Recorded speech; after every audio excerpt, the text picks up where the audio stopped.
Hola, hola, ¿cómo estáis? Bienvenidos, bienvenidas a más una entrevista de la motivación y la tranquilidad en el cuidado. Y hoy tenemos el gusto de estar con Lore. Lore es terapeuta ocupacional del equipo y nos trae siempre pues aportes muy valiosos a la hora de entender mejor conceptos, de entender cómo trabajar, cómo practicar con las personas con Alzheimer y con demencia, ¿no? Entonces, son parte del método Seriana y son fundamentales para que haya tanto motivación como tranquilidad por parte del cuidador.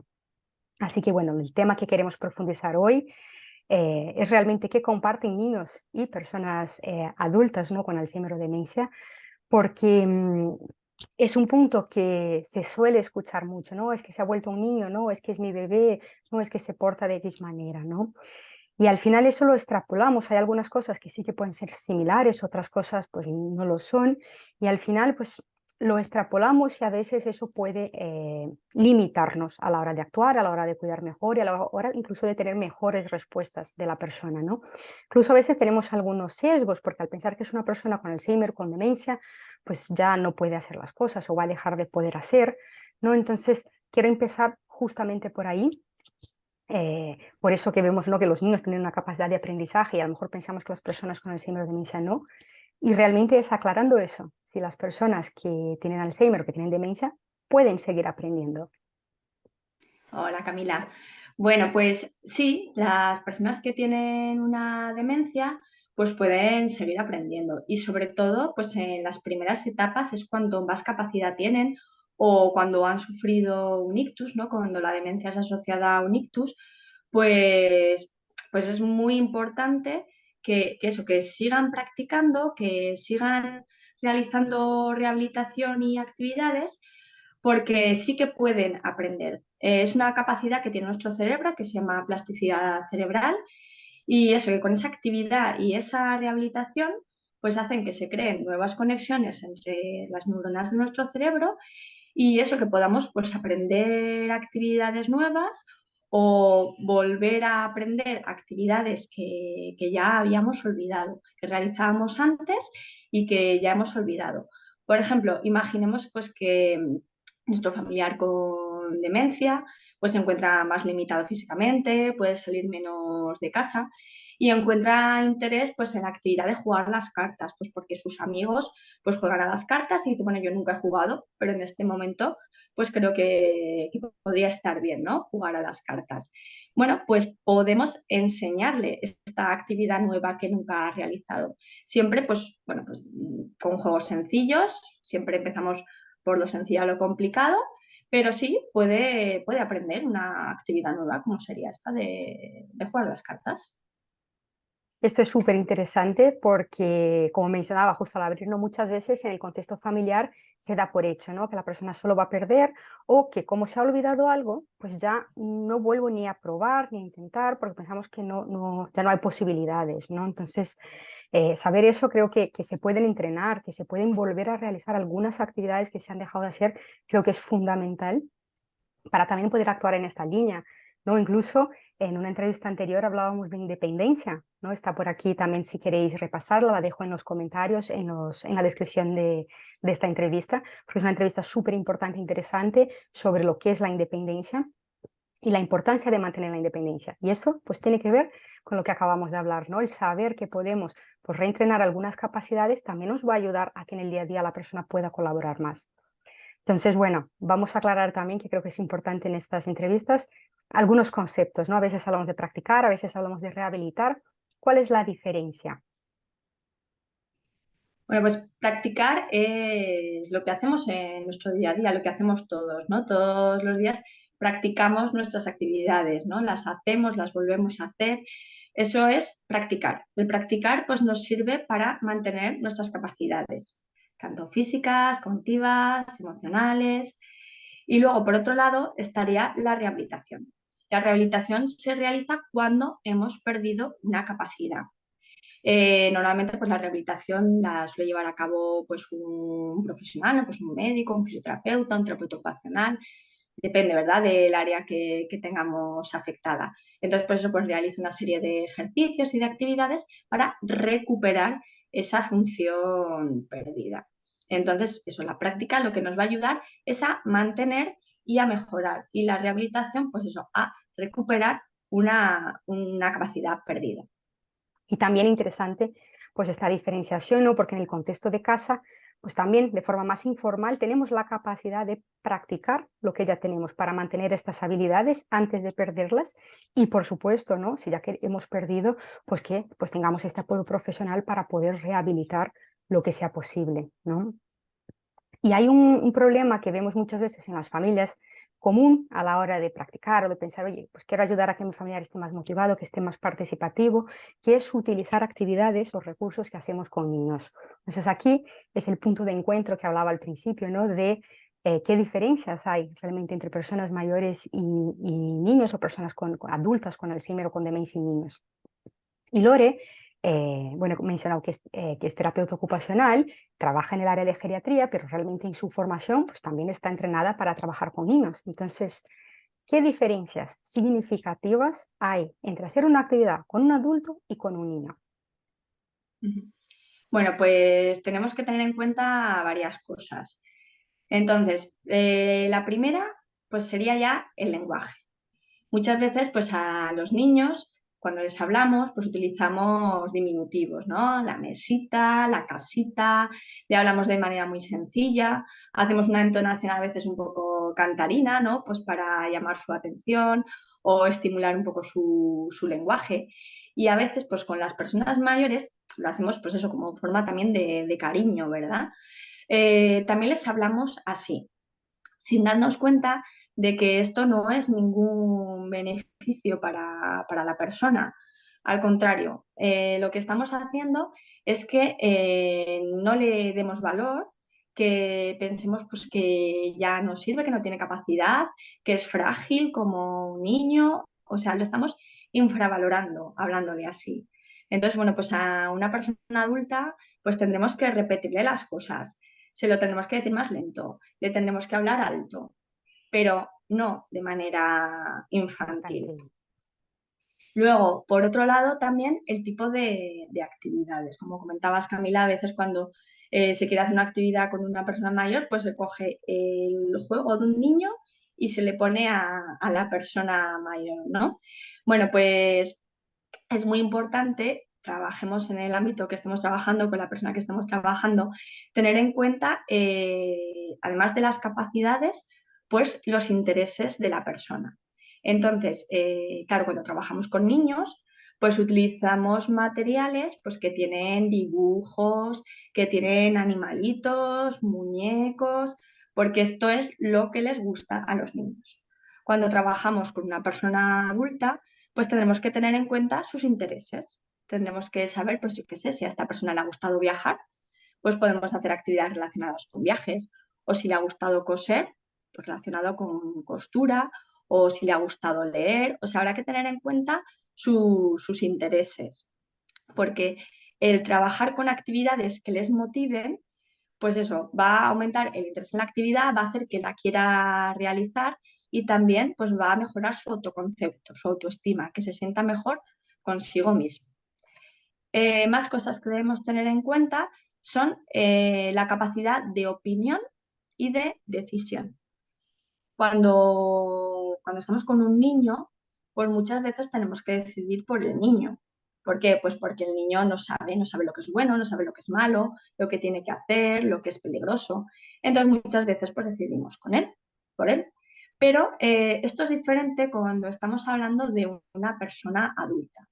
Porque una persona adulta, bueno, pues tiene una historia de vida, tiene un bagaje de experiencias y esto ha creado un sistema de valores, de cosas que él valora, cosas que él siente que están bien, que están mal, que le gustan. Y esto hay que tenerlo en cuenta, porque incluso en etapas de demencia moderada o avanzada, pues la persona sigue teniendo estos valores, ¿no? Y esta capacidad de decidir lo que él quiere hacer. Entonces, nosotros pues debemos ayudarle a que él decida y a que haga las actividades que quiera hacer y cómo las quiera hacer. Cuando ya sea una demencia muy avanzada, que la persona ya no pueda decidir, pues nosotros, o la persona que le cuido, que esté a su lado, tenemos que ser lo que nos encarguemos de hacer las actividades o las cosas como le hubieran gustado a él. Tenemos que reflexionar como nosotros lo conocemos muy bien y hacerlo eso, como le hubiera gustado a él. ¿Qué le habría gustado a él que se hiciera? ¿Cómo lo habría hecho él si aún tuviera esa capacidad de decidir? Y eso es lo que le va a dar valor y va a dignificar a esa persona que tenemos a nuestro lado. Aquí la frase que muchas veces se dice de cuida a una persona como te gustaría que a ti te cuidaran. No es real. Cuida a una persona como le Me gustaría gustaría. que a él le hubieran cuidado. Porque no todos, ¿verdad? Nos gustaría que nos cuidaran de la misma manera. Y bueno, otro aspecto también muy importante, que este lo hacemos tanto en adultos como en niños y no debemos hacerlo con ninguno de los dos, es hablar de ellos pues como si no estuvieran, ¿verdad? Pues a veces hablamos de la persona pues pensando que tiene un deterioro cognitivo, entonces pues que nos está enterando de la conversación que estamos manteniendo y la persona pues sí que se entera, ¿vale? O sea, se puede enterar de toda la conversación, se puede enterar de frases, se puede enterar de palabras, e incluso malinterpretar conversaciones y sobre todo, hasta fases avanzadas, interpretan los gestos. O sea, que los gestos que hacemos, ellos lo saben, saben si estamos enfadados, si estamos contentos, si estamos agresivos. Entonces, a no ser que sea, pues eso, para felicitar a la persona por algo que ha hecho muy bien o para incluirlo en la conversación que estamos manteniendo, no debemos de hablar de una persona delante de ella.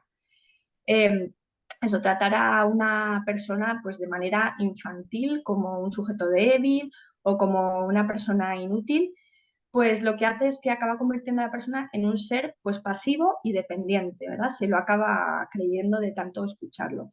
Eh, las etapas, el periodo de la persona mayor, pues ya es complicado. Tienen que afrontar muchos cambios, tienen que afrontar pérdidas, tienen que afrontar a veces pues no valerse por ellos mismos. Entonces, si nosotros además les damos esa sensación de vulnerabilidad y de que no pueden controlar su vida, pues lo que estamos haciendo es bajar su estado de ánimo, bajar sus motivaciones, su autoestima y esto pues puede acabar en una depresión y en ser pues una persona dependiente. Súper interesante, Lore. Has abordado un montón de conceptos súper importantes dentro de dar dignidad, de cuidar mejor, de que la persona esté motivada, de que haya más tranquilidad también para el cuidador, ¿no? Porque hay menos dependencia. Así que bueno, vamos a hacer un pequeño resumen para reforzar, porque has mencionado cuatro diferencias muy importantes entre los niños y los adultos, ¿no? El primero, pues el lenguaje, cómo nos dirigimos, ¿no? Entonces, evitar estos diminutivos o palabras que son cariñosas, pero que no las usábamos anteriormente, ¿no? Entonces, llamar a la persona como le gusta ser llamada, ¿no? Entonces, esta reflexión también que has traído, súper importante. El segundo, también has mencionado el objetivo de estas actividades, ¿no? Entonces, con niños, pues igual estamos buscando que aprendan algunas capacidades, pero en personas adultas estamos buscando reentrenar, mantener, ¿no? Toda su independencia, que pueda tener independencia en el día a día, ¿no? Entonces, aunque hemos visto al principio que las personas con demencia también pueden aprender, lo que nuestro objetivo principal también es que puedan mantener, que no pierdan lo que tengan, ¿no? Que no pierdan lo que tienen, que puedan practicar, que puedan mantener. También has hablado del tipo de actividad, ¿no? Por ejemplo, que en las personas adultas pues tenemos que reforzar sus gustos, sus intereses. Son personas que tienen una historia de vida, ¿no? Entonces, actividades acordes al tipo de interés que tienen.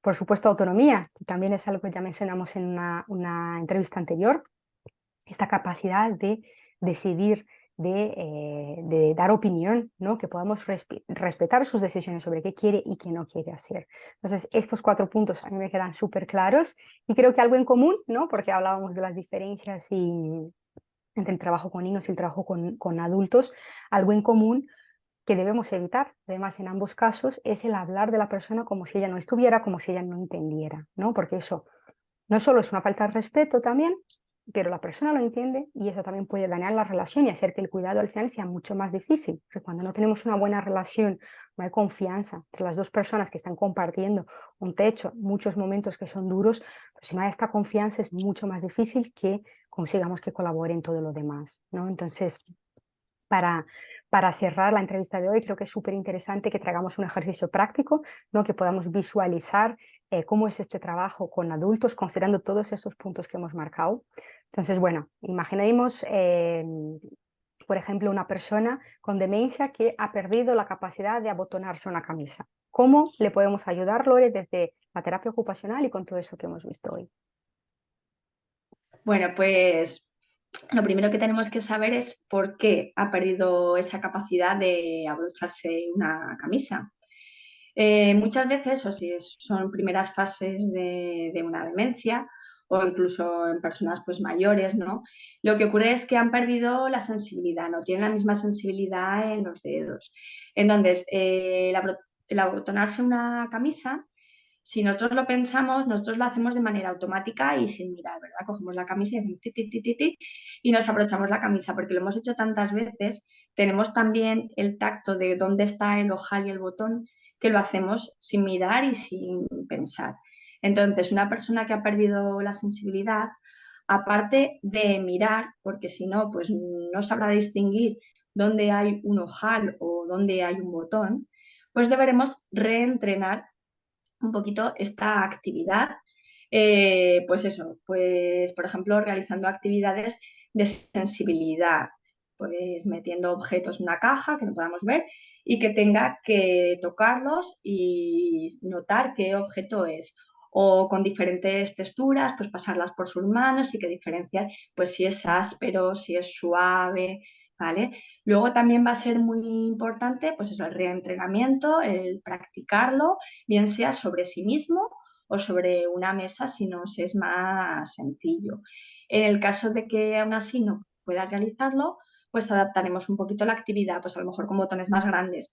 Hay algunos tipos de botones que son muy complicados, si son redondos son muy complicados. Entonces, con botones más sencillos, más grandes, ojales más grandes, o también tenemos algunas ayudas técnicas como la brocha botones, que es un aparato en el que se mete el botón y haciendo simplemente este movimiento se abrocha el botón de la camisa. Y si no, pues también podemos sustituir pues, los botones, pues por ejemplo, por velcros o cremalleras, sistemas más fáciles para abrochar. También puede ser que una persona ya con una demencia pues moderada no reconozca los botones, no sepa qué son o para qué sirven. Bueno, pues entonces podemos hacer actividades de reconocimiento de objetos del día a día, ¿vale? Pues eso, pues un tenedor, una cuchara, que los vaya reconociendo, vaya diciendo para qué sirven. Y lo mismo pues con los botones, ¿no? Diferentes tipos de botones que los pueda reconocer y luego pues eso, pues lo mismo, ¿no? Reentrenando, haciéndolo, igual dando nosotros primero el ejemplo, ¿verdad? Poniendo nosotros la camisa antes y ver lo que hacemos con los botones para que la persona pues lo pueda repetir. ¿Qué más cosillas pueden fallar? ¿Por qué puede ser que falle en esta actividad? Pues, por ejemplo, porque tenga afectada la planificación o la atención. Entonces, pues se pone a botonarse la camisa y no le coinciden los botones, siempre se le queda un botón más arriba que otro, se queda un ojal en medio sin botón. Entonces, pues reentrenaremos esta actividad, por ejemplo, la parte de la planificación, pues realizándola siempre de la misma manera. Por ejemplo, siempre de abajo a arriba. Fíjate bien, un botón, un ojal, un botón, un ojal. Luego también, para la parte de la atención, para que no se deje ninguno sin poner, pues podemos remarcar los ojales, ¿no? Que sean más oscuros, con un hilo más oscuro. O los botones, si son blancos o son muy parecidos al color de la camisa, pues que sean de un color más oscuro para que sea más fácil verlos y Verlos. prestarles atención. Más cosillas que pueden ocurrir, pues que la persona tenga un déficit físico. Imaginemos una persona que le ha dado un ictus y tiene un lado del cuerpo paralizado. Bueno, pues abotonarse una camisa solamente con una mano y con un brazo puede resultar Fácil. muy complicado. Pero, por ejemplo, si nos ponemos la camisa y ponemos una pinza que agarre la camisa con la camiseta interior, la parte de los ojales, igual con la otra mano, simplemente meter el botón, pues podemos realizarlo. O también podemos poner la camisa en la mesa, mantenerla con un peso y con la otra mano ir abotonando hasta que quede pues solamente uno o dos botones para que nosotros seamos capaces de metérnoslo como si fuera un jersey. Serían pues eso, pequeñas adaptaciones o como comentábamos antes, ¿no? El poner el velcro en la camisa directamente. Y luego, si el déficit es en los dedos, ¿vale? Pues por ejemplo, en la movilidad de los dedos, por ejemplo, pues por una artrosis o una artritis, que también son muy comunes. Bueno, pues es que claro, botonar un botón es una actividad muy minuciosa, ¿verdad? Que hay que hacerlo con mucho acierto. Destreza. Pues deberemos realizar actividades pues minuciosas que trabajen lo que llamamos la pinza fina, ¿no? Son esas actividades minuciosas que requieren mucho control. Entonces, ¿qué actividades realizaremos? Que seguro que Displus sí que puede hacer. Bueno, pues depende de lo que le guste a la persona. Si, por ejemplo, pues le gusta realizar labores, pues realizar labores, ¿vale? Las manualidades, las labores es una actividad estupenda para trabajar la pinza fina. O, por ejemplo, si a la persona le gusta cocinar, pues hay platos que requieren ser muy minuciosos. Yo qué sé, pues se me ocurre, imaginaos que estáis haciendo unas empanadillas, ¿verdad? Y estáis separando la base de las empanadillas. Pues es una actividad también de pinza, muy minuciosa. O si le gusta jugar a juegos de mesa, pues el coger las fichas y moverlas en el tablero también nos puede servir como reentrenamiento. Por ejemplo, el parchís o las damas, que son fichas pequeñas. Así un poquito, pues podrían ser los supuestos que nos podríamos encontrar. Habría muchísimos más casos, ¿no? Pero para que veamos que eso, que lo importante es saber por qué no poder realizar esa actividad y ya, además del reentrenamiento, de seguir intentándolo, pues hacer algunas actividades que le ayuden o realizar pues adaptaciones o utilizar ayudas técnicas. Esa sería un poquito la idea. Fantástico, Lore. Creo que has dado un ejemplo con un montón, una serie de detalles, ¿no? Que además pues refuerzan un poco el mensaje también de esta entrevista, ¿no? De por qué estamos trabajando con estas personas con Alzheimer, con demencia, ¿no? Estamos trabajando, y lo vincula también a la entrevista anterior, ¿no? Estamos trabajando por su independencia, para sus actividades del día a día, para que pueda valerse por ella misma, ¿no? Entonces, aquí hay una separación muy grande, que estemos atentos y que tengamos en cuenta, ¿no? Que no son niños, entonces tenemos objetivos diferentes, puede que necesiten ayuda, igual que un niño, pero por situaciones diferentes, ¿no? No porque están aprendiendo y formando valores, sino que porque necesitan reentrenar, necesitan mantener su independencia en su día a día y también en sus decisiones, en su persona, que eso es algo que va a traer bienestar. Entonces, bueno, vimos ejemplos de cómo usamos esas actividades, cómo entrenamos con las personas adultas, estas diferencias también a nivel lenguaje, a nivel cómo nos vamos a comunicar, que tenemos que tener en cuenta. Y bueno, creo que de mi parte este era el complemento, ¿no? Así este pequeño resumen de lo que hemos visto hoy, de la importancia de eso, de tener presente que los adultos mayores, pues, y los adultos, no necesariamente mayores, ¿no? Con demencia, con Alzheimer, no son niños, y tenerlo presente, ¿no? Que es muy importante en el día a día para tratarles también con dignidad. Como siempre, si quieres añadir algo más, Lore. Nada más que añadir, Camila. Perfecto, pues nada, muchísimas gracias a todos los que nos estáis viendo. Si tenéis dudas, escribid en los comentarios si habéis trabajado algo parecido con este entrenamiento que ha estado describiendo Lore en detalle. Contar un poquito vuestra experiencia también, que seguro que enriquece también a esta comunidad de personas que están pasando por lo mismo. Y si queréis próximas temáticas también, pues estaremos leyendo y seguiremos haciendo nuestras entrevistas con Lore en función también de las cosas que nos comentáis, ¿no? De las dificultades que tenéis en el día a día. Así que nada, muchísimas gracias a todos, muchísimas gracias, Lore. Como siempre, un placer enorme que vengas aquí a aportarnos todo tu conocimiento. Y nada, me despido por hoy. Gracias. Hasta luego. Beso enorme.